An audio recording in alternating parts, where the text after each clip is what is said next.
Video में हम करने वाले हैं फोर्स से रिलेटेड एमसीक्यू। तो चलिए स्टार्ट करते हैं। फर्स्ट क्वेश्चन है, what is the total momentum of force about the mid point of the length of rod. देखिए ये फिगर में मिड पॉइंट के अलोंग आपको क्या निकालना है, मोमेंट ऑफ फोर्स निकालना है। टोटल लेंथ रॉड की दे रखी है 1 मीटर। अगर मिड पॉइंट होगा तो ये लेंथ आपकी डिवाइडेड हो जाएगी दो पार्ट में, तो दो पार्ट बन जाएंगे। वन का हाफ कितना होता है, 0.5 मीटर, 0.5 मीटर। सबसे पहले हम निकालते हैं clockwise movement of F eight a point A.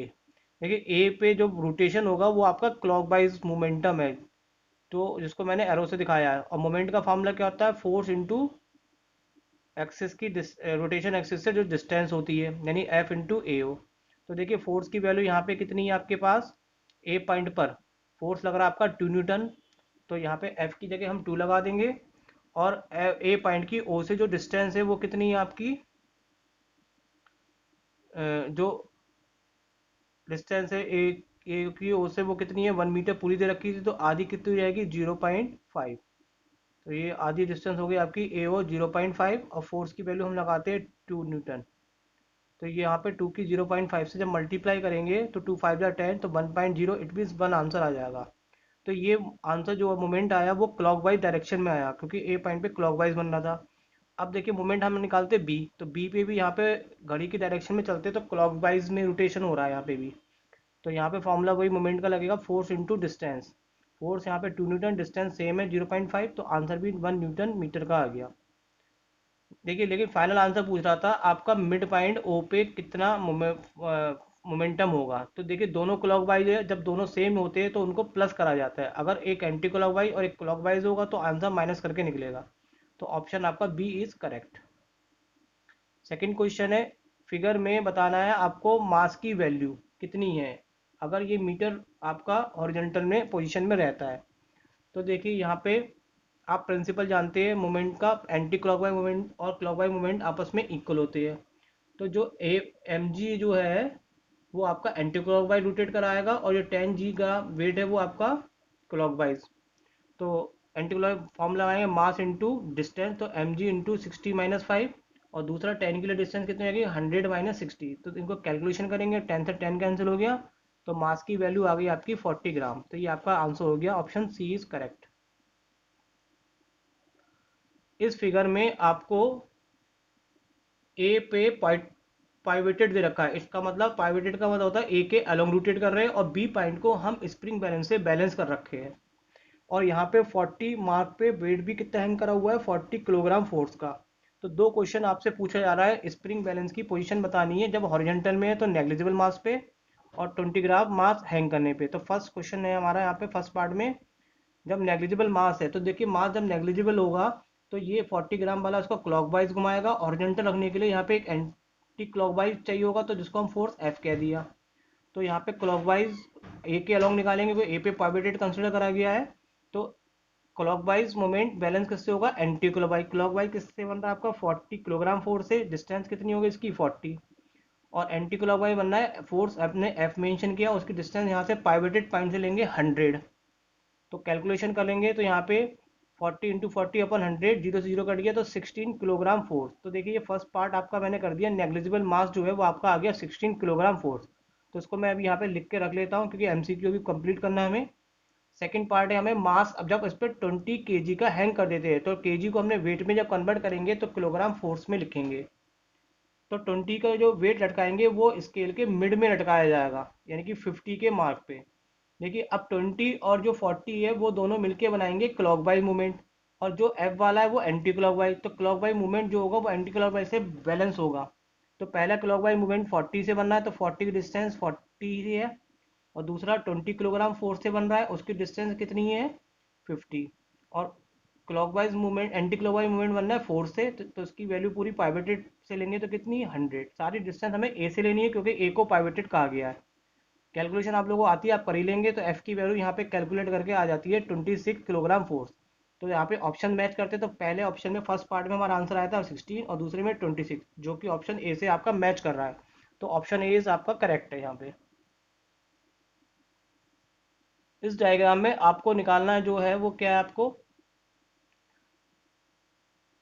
Show the pivoted point such that. तो ये तीन क्वेश्चन देने हैं। पहले मोमेंट फोर्स निकालना है आपको F1 ओ के पाइवेटेड लेके, और दूसरा F2 ओ के अबाउट, और तीसरा टोटल मोमेंटम। देखिए जो F1 है वो इसको क्लॉकवाइज रोटेट कराएगा और F2 इसको एंटी क्लॉकवाइज, सॉरी, यहाँ पे F1 जो है उसको एंटी क्लॉकवाइज कराएगा और F2 कौन सा कराएगा इसको क्लॉकवाइज। तो सबसे पहले मोमेंट फोर्स निकालते हैं F1 के अलोंग अबाउट पॉइंट ए। तो F1 की जो फोर्स है वो आपका 5 है और डिस्टेंस 2 है, तो आपका आंसर आ गया है 10 newton metre anti clockwise direction में। अब F2 का निकालते हैं तो फॉर्मूला वही लगेगा फोर्स का, फोर्स इंटू डिस्टेंस। फोर्स यहाँ पे 3 न्यूटन का है और डिस्टेंस यहाँ पे कितनी हो गई ओ से 4, तो 12 न्यूटन मीटर। ये इसको क्लॉकवाइज डायरेक्शन में रोटेट करा रहा है तो क्लॉकवाइज लिख दिया। अब हमें यहाँ पे फाइनल रिजल्ट थर्ड क्वेश्चन पूछ रहा है ओ पे कितना होगा। तो देखिए जब दोनों सेम होते हैं तो प्लस कर देते हैं, और दोनों में अगर अपोजिट हो, एक क्लॉकवाइज एंटी क्लॉकवाइज, तो दोनों को क्या कर देंगे माइनस। तो 12 में से 10 माइनस करेंगे तो आ जाएगा 2, बिकॉज 12 ग्रेटर है तो आंसर भी उसी के हिसाब से लिखा जाएगा, और 12 क्लॉकवाइज में है तो आंसर भी आप क्लॉकवाइज में देंगे। तो ये आपका आंसर आ गया 2 न्यूटन मीटर। इस क्वेश्चन में आपको डायमीटर दे रखा है 2 मीटर का, फोर्स दे रखा है 2 न्यूटन का, जो कि बी पॉइंट पे लग रहा है। डायरेक्शन मैंने दिखा रखी इस हिसाब से लग रहा है, तो ये क्लॉकवाइज में रोटेट करा रहा है। कैलकुलेट करना है आपको यहाँ पे। दो क्वेश्चन है मोमेंट ऑफ फोर्स, एक तो सेंटर पे निकालना है और दूसरा पॉइंट ए के अलोंग निकालना है। तो फर्स्ट क्वेश्चन हम यहाँ पे करते हैं सेंटर के अलोंग। तो सेंटर के अलोंग निकालने के लिए आप देखिए यहाँ पे हमारे पास फोर्स की वैल्यू 2 न्यूटन है और डिस्टेंस हमारे यहाँ पे कितनी होगी ओ बी, जो कि पूरी डायमीटर 2 है, तो आधा रेडियस में कितनी हो जाएगी आपकी 1। तो 2 × 1 इट मीन्स 2 न्यूटन मीटर, और ये क्लॉकवाइज डायरेक्शन में आ गया। तो ये आपका moment force about the centre O आया। अब निकालेंगे moment of force about the point A. जब पॉइंट ए निकालेंगे तो जहां पे फोर्स लग रहा है उसकी वहां तक पूरी डिस्टेंस ली जाएगी ए तक, जो कि आपके पास गिवन है 2। तो फोर्स की वैल्यू 2 है और डिस्टेंस भी 2 हो गई, तो आपका आ गया 4 न्यूटन मीटर, जो भी ये भी क्लॉकवाइज डायरेक्शन में है। तो आपसे दो क्वेश्चन पूछे गए थे, दोनों आपके आंसर हो गए। आप मैच करेंगे ऑप्शन से, तो ऑप्शन ए इज करेक्ट।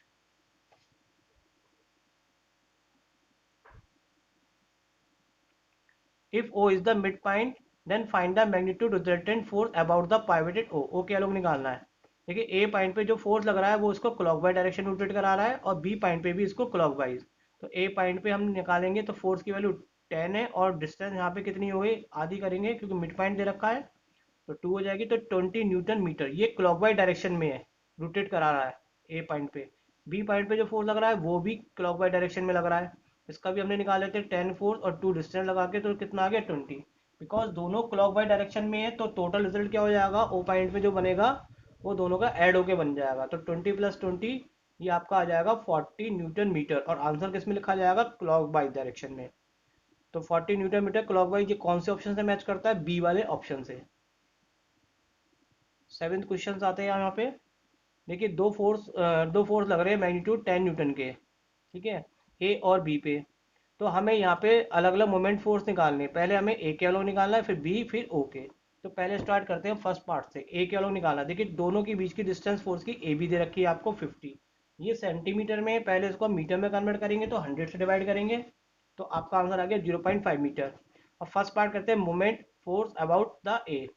तो फोर्स की वैल्यू आपके पास 10, और ए की वैल्यू हम यहाँ पे किससे दिखाएंगे, पूरी यहाँ पे बी तक की। तो डिस्टेंस दोनों की कितनी दे रखी है 0.5। आप इसको मल्टीप्लाई करेंगे तो आंसर आ जाएगा आपका 5 न्यूटन मीटर। और ये आपका जो फोर्स है ए पे लगने वाला वो इसको किस डायरेक्शन रोटेट कर रहा है, क्लॉकवाइज। तो ये क्लॉकवाइज में आ गया।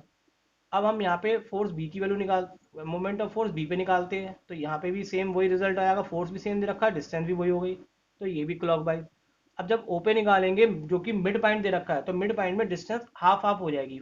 जो आपका 5 चल रहा था 0.5, वो कितना हो जाएगा 0.25, और दोनों की डिस्टेंस एक ही डायरेक्शन में है, क्लॉकवाइज है, तो दोनों का आंसर क्या हो जाएगा यहाँ पे प्लस हो जाएगा। तो आपका आ जाएगा 5 न्यूटन मीटर क्लॉकवाइज डायरेक्शन में। When a force act on a stationary rigid body which is free to move, the body start moving in straight path in the direction of force. This is called। देखिए जब कोई body state में move करती है तो उसको किस type का मोशन कहते हैं। तो मैं समझता हूँ आप लोगों ने पढ़ रखा है, लेकिन मैं फिर भी बता देता हूँ। जो स्ट्रेट पाथ होता है वो ऑलवेज क्या होता है, लीनियर या ट्रांसलेशन मोशन होता है, और जो कोई बॉडी रोटेट घूमती है किसी के अलॉन्ग तो वो रोटेशनल होता है। तो यहाँ पे लीनियर या ट्रांजिशन मोशन होगा। If a body pivoted at a point then motion of the body is called. इसको क्या बोलेंगे, जब कोई बॉडी किसी पाइवेटेड यानी कि चारों घूमती है तो वो आपका रोटेशनल मोशंस में आएगा। On pushing a ball lying a floor it begins to move, then which kind of the motion, किस टाइप का मोशन होगा यहाँ पे ये। अगर हम बॉल को पुश कर रहे हैं तो ये लीनियर या ट्रांजिशन मोशन का एग्जाम्पल है।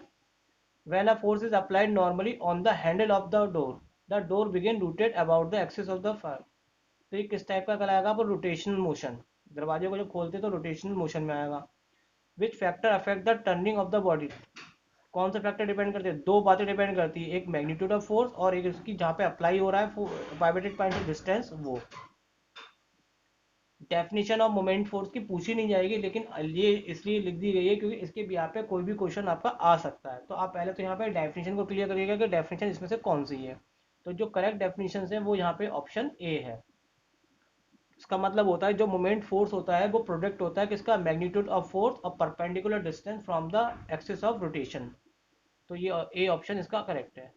एसआई और CGS unit moment of force की क्या होती है, एसआई यूनिट होती है इसकी न्यूटन मीटर, और सीजीएस में जब न्यूटन को कन्वर्ट करते हैं तो न्यूटन की जगह डाइन और मीटर की जगह सेंटीमीटर। तो एसआई यूनिट न्यूटन मीटर हो गई और सीजीएस यूनिट क्या हो गई आपकी, dyne centimetre.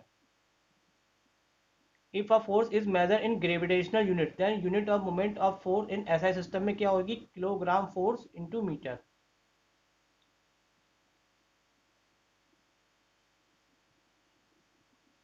1 newton metre is equal कितना होता है, देखिए 1 न्यूटन में होते हैं 10⁵ डाइन और 1 मीटर में होते हैं 10⁵2 यानी 100 सेंटीमीटर। तो ऑल ओवर हो जाता है 10⁵7। तो 1 न्यूटन मीटर में होते हैं 10⁵7 dyne centimetre. 1 kilogram force into metre में कितने होता है, 9.8 newton metre. The moment of force is कैसी क्वांटिटी है, तो ये आपकी फोर्स कैसी क्वांटिटी होती है, vector quantity. Anti clockwise movement को हम क्या कंसिडर करते हैं, पॉजिटिव, नेगेटिव, न्यूट्रल या नन ऑफ दिस। तो हम कंसिडर करते हैं यहाँ पे पॉजिटिव। और anti direction anti clockwise movement आपकी कैसी होती है, आउटवर्ड होती है। On applying force on a pivoted body the direction of rotation depend, किस बात पे डिपेंड करेगी आपकी। तो ऑप्शन जो है आपका ए और बी दोनों करेक्ट है। दोनों बातों पे डिपेंड करती है, फोर्स पे और point of application of the force पे। थोड़ा ये क्वेश्चन गलत लिख गया है तो इसको मैं काट दे रहा हूँ, ये अलग क्वेश्चन आ गया, इस फिजिक्स का नहीं था ये। 23rd क्वेश्चन करते हैं। तो ये डायग्राम्स में आपको दे रखे फोर्स की डायरेक्शन दिखा रखी है, इसके ब्याप पे आपको बताना है कि कौन सा स्टेटमेंट करेक्ट है। देखिए फर्स्ट फिगर में जो फोर्स अप्लाई हो रहा है वो आपका एंटी क्लॉकवाइज डायरेक्शन में और सेकंड में हो रहा है क्लॉकवाइज। तो यही आपको आंसर ढूंढना है। तो क्लॉकवाइज डायरेक्शन में कौन सा, एंटी क्लॉकवाइज। तो first positive anti clockwise movement है और सेकंड में नेगेटिव क्लॉकवाइज मूवमेंट है। टू ओपन द शट और door handle is provided free end of the door. देखिए जो दरवाजे पे खोलने बंद करने के लिए हैंडल लगाए जाते हैं वो किनारे पे लगाए जाते हैं या हिंज से दूर लगाते हैं।